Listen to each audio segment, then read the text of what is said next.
Welcome to Ascend to Earth, the podcast where embodiment is the ascension. I'm Virginia Underwood, your co-host and sacred wisdom keeper, oracle, and earth steward. I'll be joined by my daughter and co-host, Hannah Pearl, soul alchemist, astro herbalist, and intuition mentor. This is a space for the seekers, the sensitives, the cycle breakers, and the wild hearts returning to their truth.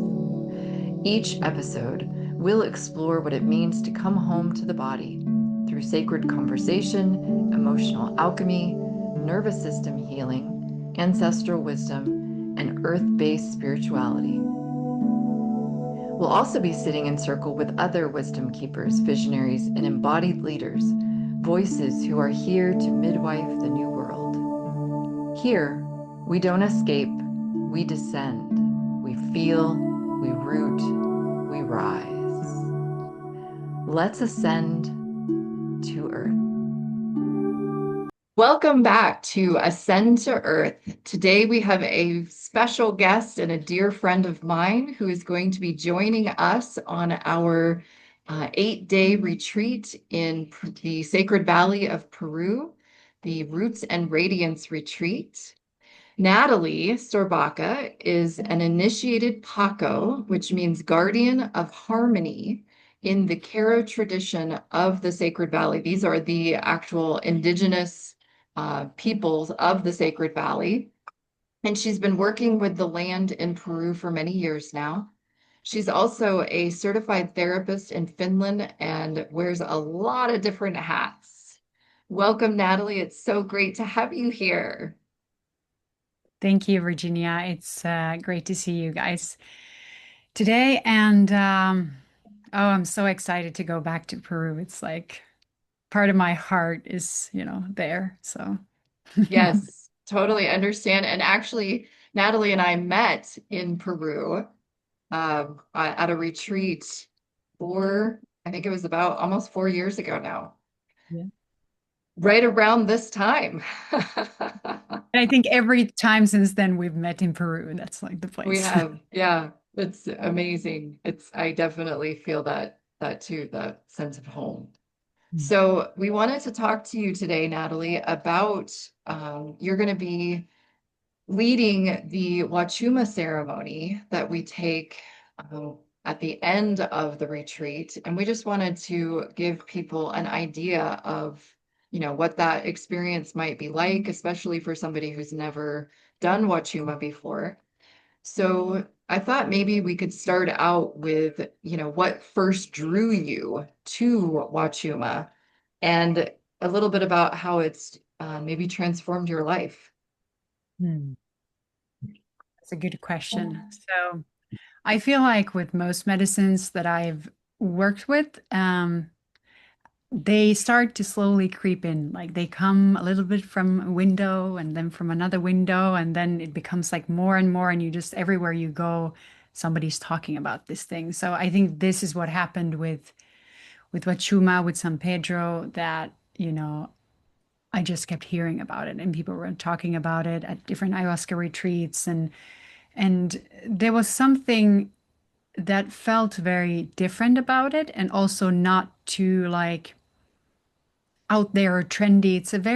It's been able to keep quite a low profile in a sense. And that kind of sparked my curiosity. I was like, I think I need to experience this. And it's also the kind of medicine of Sacred Valley. It grows there and it's like it's a very, very holy spirit and plant of Sacred Valley. You will see at every doorstep you will see this plant, not necessarily that the people are drinking the medicine, but it's for protection.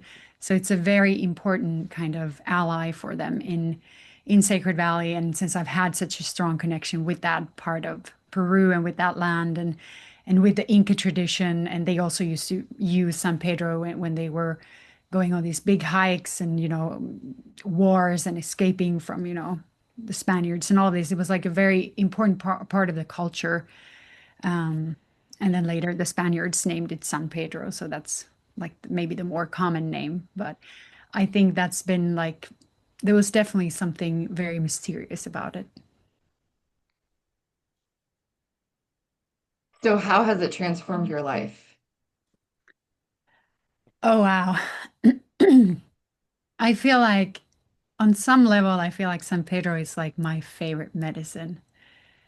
And there's something very beautiful and harmonious about it. And it's just the groundedness. And I feel like it's given me so much insight into like a masculine side and like structure and, a lot around my own lineage, like my ancestral lineage and my family and kind of that part of my mission and work and all of this responsibility and purpose and like a very I call Huachuma a truth teller. So it's really very grounded. It will give you instructions, practical instructions, and tell you or show you small pieces of truth in your life. So it's not necessarily like if you've done mushrooms can be a bit tricky and trickster and kind of this kind of childish energy.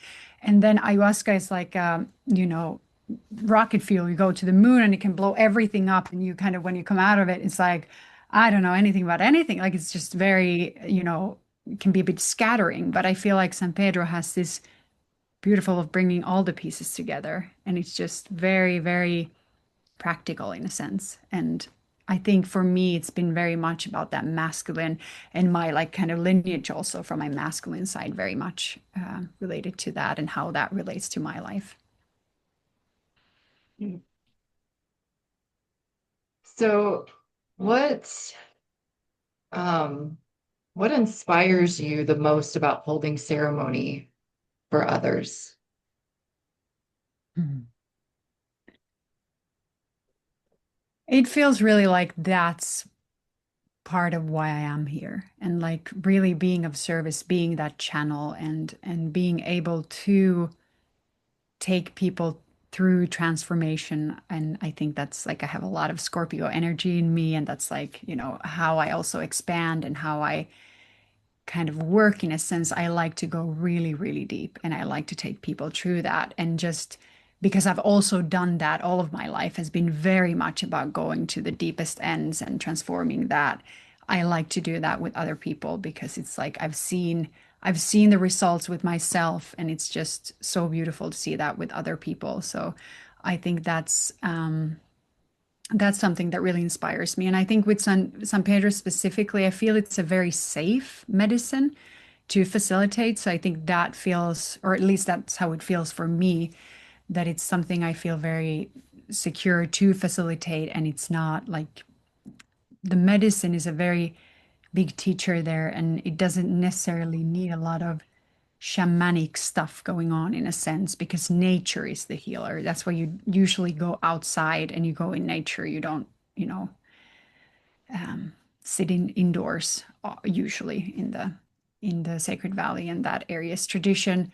So I think that's the beauty of just like giving people an opportunity to experience nature from a very different place. I mean, you can also go outside, without taking medicine, but it's a very different experience when you have San Pedro because your receptive mode is just very different. It just opens you to receive on a very different level that I have never experienced with, in a normal state or with any other medicine, I would say. So, yeah.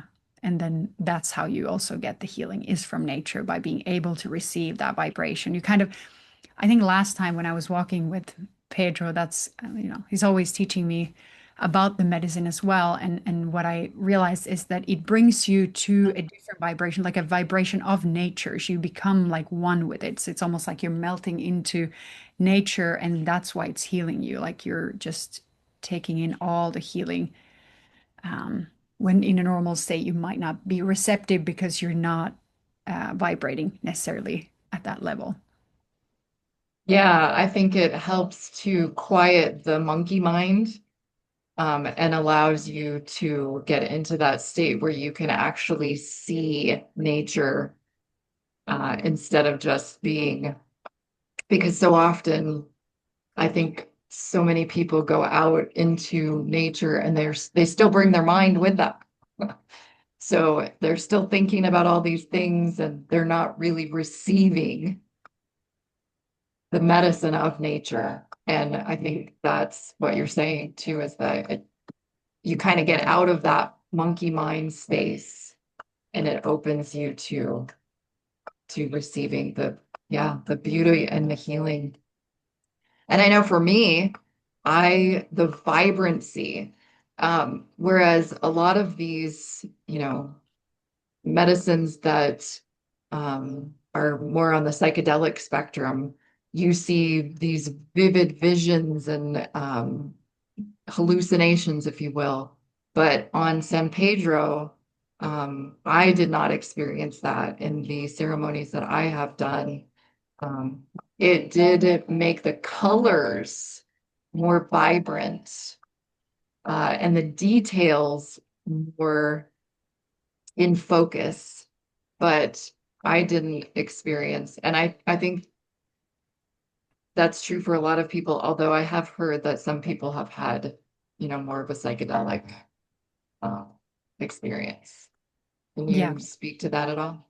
Yeah, I agree with that. It's like the more common experience is not to have any kind of visions or anything. It's more like a knowing and kind of just seeing everything very clearly and melting into that kind of experience. And what I really like about San Pedro, I mean, it's beautiful also to take mushrooms and go into nature, but this is a very different medicine still on many levels because it makes you it's a fire plant. So it really likes you to either be outside in the sun. So it needs fire element to get activated. So either you need to have an actual fire if you don't have like the sun outside, but ideally you would have the sun and that activates the plant. And it likes movement because that also creates fire in your body. So the more you move, the more it's going to activate the plant. And what's very nice with it is that it makes you be able to do quite challenging athletic things. Like it's very, like you can go on long hikes without feeling hungry, without feeling that exhausted. And that's also part of how it's activated and how it starts to heal you. So I think that's what I really like about it. It's that it's very long and it makes you like super actually skilled in nature as well. Like I've done a lot of kind of climbing on a lot of rocks and stuff with it, and it's just like every step almost feels like I'm flying on, like almost like I'm not touching the ground. And there's never been like a dangerous, situation or anything because it's just you're so clear and you're so in touch with your body and with everything around you and the elements and it's I really like that how it makes you so connected and really with your body using your body in nature to get the healing. Yes, we actually took what was supposed to be 10 miles, but ended up at around 14-mile hike through the Andes, going up to the height of, I think, about 14,000 feet. And I know you use a different measurement, but really freaking high. And not once did I feel scared or, I mean, like we were climbing rocks at one point. Um, all on this medicine. And like I said, this was 14 miles. So it took us the better part of a day to do this journey. And I think we had a banana was all we brought with us for food. And then some water that we didn't really drink until towards the end. Um, but it felt amazing and um, really felt good, the days following that. I didn't feel depleted or, you know, worn out like I would have if I had done that without plant medicine, which is pretty kind of almost counterintuitive to think that you would have that sort of experience. But um, so for those who've never worked with Huachuma, what what would be the biggest thing that they um, might experience Mm. like in the ceremony and with the land.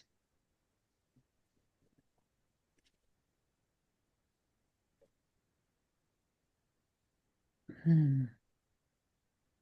Well, I feel like the things that I've already mentioned briefly, which is that it's a really, really grounded medicine. And I think that's why you don't feel like you're hallucinating or you don't feel like, like scattered in your mind. You feel very clear and kind of um, in control of yourself in a sense. Very grounded, very like a beautiful, beautiful masculine energy, like that grandfather that's kind of telling you, but it's still working on the heart chakra. So it has that kind of feminine element of love, but it's like the spirit is very masculine and wise. Um, and I feel like the big part is really like the nature being the healing part. Like it doesn't require any music, it doesn't require anything else than you just being in nature and moving around and, connecting and having breaks here and there and really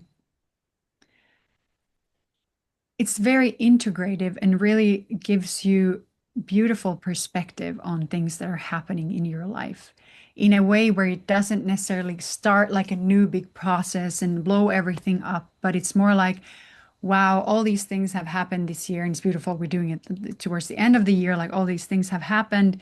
And then you work with Huachuma and it's gonna like give you all these perspective and maybe like tie like sew together all the things and you're like, wow, now I see like wow, this is what I kind of needed. And sometimes it can be so simple, but it's like the thing that you really needed to see like a truth telling, like I was saying, like it feels like he's telling you something that you just know is true in a sense. And it's not tricky, it's very practical and very much, you know, around the themes that you're going through in your life. And so we will be going, uh, we'll be taking a transport to a beautiful lake um, for the setting. This is a place that is a tourist site, but we went there and I think you've been a few times, and there's very rarely many tourists. Um, so we'll pretty much have the space to ourselves.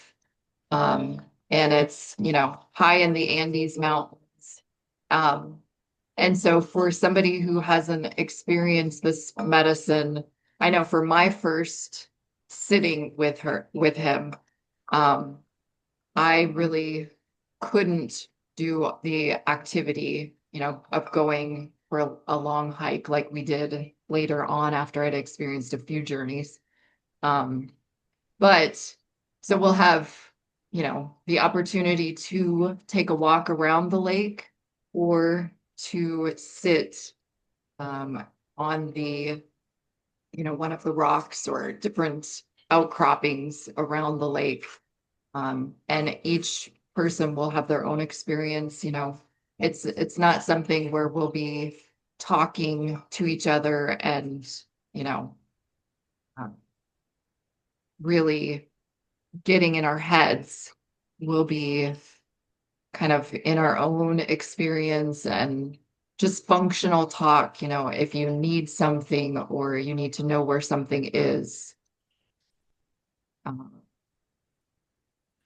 Yeah, I could add to that. We're going to go up to beautiful Lake Quinsacocha, and there's like three lakes there, and it's my beautiful ally that I work with. Um, Very, very healing place. And there is the indigenous people live there, and it's called the village of Amaru. So Amaru is the snake energy, which will also be present on our retreat. Um, and there you will also meet some of the indigenous mamitas. They sell their products, and we'll do that when once the ceremony is over. But you get to experience a little bit of like the more not just the like city and touristy places, but also like going up to the lakes where the indigenous have all their, animals and children and, their communities.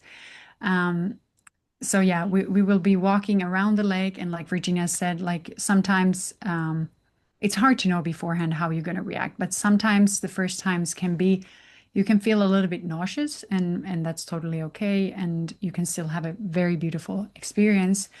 And the good part is that because we are multiple facilitators, we are able to tailor the experience according to how people are feeling. So we can have one small group walk around the lakes, and then we can have another group stay by the lake, and then we'll join together. And, so we're not going to force anyone to kind of do a long hike if they don't, feel like they're able to, but it's still going to be very beautiful and healing because the surrounding is just, amazing. So, and there's donkeys and horses and, lamb. They walk around the lakes and the area. So it's very beautiful. And maybe Hannah, could you speak a little bit to what we'll be doing in the retreat that is leading up to this beautiful integration point? As I was listening to Natalie speak, I was really feeling this sense of gratitude for how this fits in so perfectly with the retreat, because the one of the core pieces of the retreat is connecting back to ourselves, remembering that we are nature, and a lot of the things that we will be doing and experiencing in this retreat is co-regulating with the environment, connecting back to different herbs, um, and just really remembering our place amongst um, the rest of the world, the rest of the environment. And yeah, I think it'll be perfect because we'll have those days leading up to the ceremony where we will really be getting into our bodies. We'll be kind of shedding some of the mental stories and and being present and connecting to that presence. And that will prepare us, I believe, really beautifully to have a really integrative and transformative experience with Huachuma. Anything else that I've missed or left out that you would like to I really add? feel like we covered a lot of ground. Natalie, if you think of anything else that you think is really important. Well, I could add, I've been to Peru many times and I lived there also recently. Uh, it is a true like healing vortex, and you cannot go to Sacred Valley without coming back as a new person. Like it's really just being present there is just gonna transform transform you. Like that's really what I want to add because it's such a special place. I don't think I've ever been to a place like that. So um it's definitely a very, very beautiful place. And I think anyone that has been there that I would talk to would say the same. Like, and the food and everything tastes so much more, and everything is just so much more of everything. So it's like a very amazing place. I would second that. I got to live there with you for a couple of months at the end of last year, beginning of this year, and it's it truly is a magical place. It is somewhere that holds uh, holds my heart. Um, I feel a deep connection to the people, the land, um, everything that the indigenous stand for. It's just, it truly is a sacred place. And I agree with you that you can't go to this place and not be transformed. And especially, being in a retreat like we are planning in this place that's tucked away from, all the hustle and bustle. The Villa Magica is in the mountains near a little town called LeMay, and there are a few farms around it. Otherwise, it is just surrounded by, you know, a river and the beautiful peaks. So you're really immersed in nature, and it's going to be absolutely amazing and transformative. Yeah. And the river is very vibrant. I remember when we came there, it was like my chakras were just shaking because it was like healing. It's so close to like it's on the yard kind of thing. Like it's not, you don't Yes. have to walk anywhere. It's just there and flowing. Right. And there are little like cement pads that you can go walk down to and stand basically on the river. And at different points, I don't know if the river's going to be, because we're not going during the rainy season this time. We're going right before it. So the river probably won't be quite as active. Um, but when we were there, you couldn't really walk down to uh, the edge of it because it was coming so fast and coming up over the lip. And yeah, it was pretty magical. Right. Well, I think that's all I can think of right now. So if you watch this and you have questions, please feel free to reach out to us. I'll have some contact information for all three of us, so you can, send a message and ask your questions. Um, Otherwise, and I'll also have a link to sign up for the retreat. There are a few spots left, and it's in just a few weeks. So we hope to see you there. Thank you so much for joining us. And thank you, Natalie. It has been a pleasure, as always, to be in your company. And I'm so grateful for you. Thank you for having me. And I'm so looking forward to going to Peru and meeting everyone that's coming there. So you should definitely join.